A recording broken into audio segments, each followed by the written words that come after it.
I am Steve, and I hope that each and every one of you are having an awesome OP time. We've seen two great games so far. Rex proven to us why you should never fly drunk. That was just amazing to begin with. Maor doing a little hump onto his own fortress. Guys, I have no words for this, guys. I think it speaks for itself right here. What else can I say than that, folks? That speaks for itself on so many levels that I'm not even going to touch that in any other way. Anyway, folks, game is on. Let's do some quick introductions. Maor247 taking the police striker. The striker, one of the most staple mechs in the game, still has a place in the hearts of many of today's players.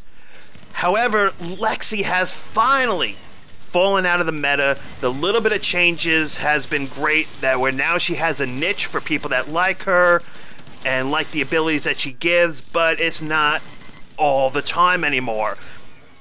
We are, in fact, ever since those changes happened, have been seeing a large resurgence of Raven as the pilot. If you're unfamiliar with Raven, Raven is a speed-based pilot. You have less damage resistance, so you need to either be careful or bring armor parts, which could subsequently slow you down. But you gain a whole lot of speed, so most people choose... Oh no! DiamondMech tries to cloak and get out of there, is not able to do it. Maor, first blood, going his way. Well done. And now a lot of pressure moving in onto that middle outpost. As I was saying, Raven now becoming much more popular in the meta. I personally like games with Raven. The mechs move fast, the games move fast, so much excitement, so much action. I like it a lot better than Lexi, and I'm really, really happy to see Raven finding her place back in the game again. Meanwhile, on the other side, poor DiamondMech, I've been talking so much about Maor right from the beginning. I feel like I've left poor DiamondMech out of here. We've got DiamondMech, well known in the community, flying around in actually mine, and I believe also Dissonant as well, who runs the Mech of the Hill tournaments here on OPTV. Neo is my favorite mech, and I believe it is his favorite mech as well. I don't know if he still considers it favorite with the way some things have changed and shifted or not, but for me, I still absolutely love this mech. It can cloak, it can stasis blast, it can screw up your radar, it can redirect missile attacks. I mean, it's awesome.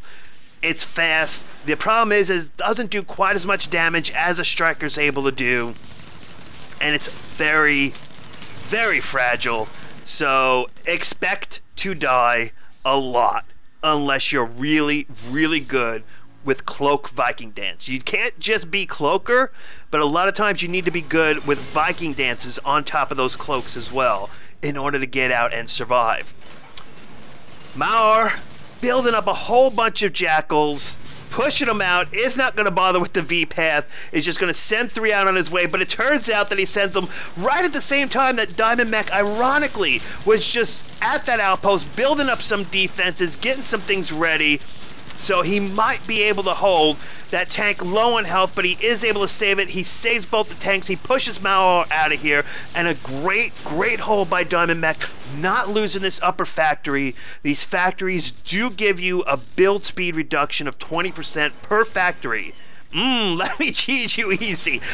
Maor, gotta love it when you got some pro-derp trash talk going on between the players. DiamondMech flies in under cloak, drops off some jackals, but those 2 jackals just will not be enough.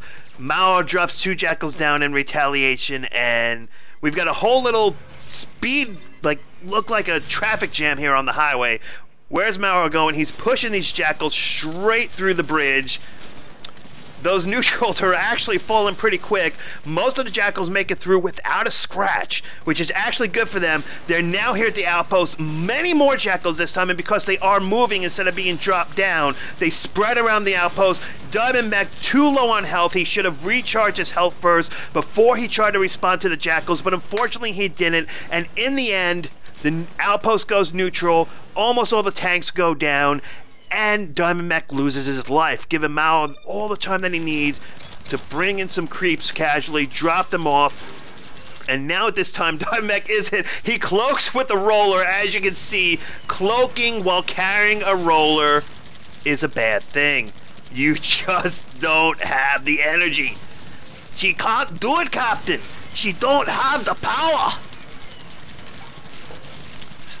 There you go. For all our little Trek geeks that we have in the chat right there. DiamondMech once again tries to get out, cannot pull off the Viking dance as well as he wants, and unfortunately the roller decides that it's going to try to roll the wire connectors of the socket itself instead of anything else. GG, roller. GG. Well done, roller. And unfortunately, in that process now for DiamondMech, he loses the roller. It doesn't accomplish anything. Maor has complete control of that top factory. He's got control of the middle outpost. The only thing left under DiamondMech's control is this power station. The big key, though, folks, to keep in mind is now with 2 factories under Maor's control, that's 40% faster build time. Literally. He can put stuff out almost twice as fast, like, well, 40% faster than DiamondMech can. So just think about it with building and deploying units. It's not the kind of position you want to be in. It makes it really, really hard to come back. Now, a lot of people tend to focus on the power stations. The power stations, they do increase your upkeep, but a lot of times, something like this, I think it was a great choice going for the factory. It's a direct line down here. As you can see, the jackals come in, nothing interfering. You're not dealing with a bottleneck that you have right here at this bridge. You have a much more wide open 2-prong attack coming in from Maor. Jackals coming in from the top. Gemini's coming in from the side. Folks, can you say pain? Because that is what DiamondMech is feeling right now.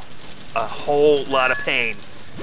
Bring the pain, bring the ouch. GG, folks. Well done. DiamondMech put up one hell of a fight. But in the end, it will be Maor that takes the win and gets to move on. DiamondMech, thank you for playing. I hope you had some fun. I hope you continue to watch. Maybe win some giveaways in the chat. Have a great time. But folks, Maor will be moving on to those larger prize pools and the potential of that championship. Great game C by these folks. Show some love. Game D is about to happen in a few moments. Don't go anywhere. You're watching OPTV. I'm Steve, and this is Mech Mania. All the hype.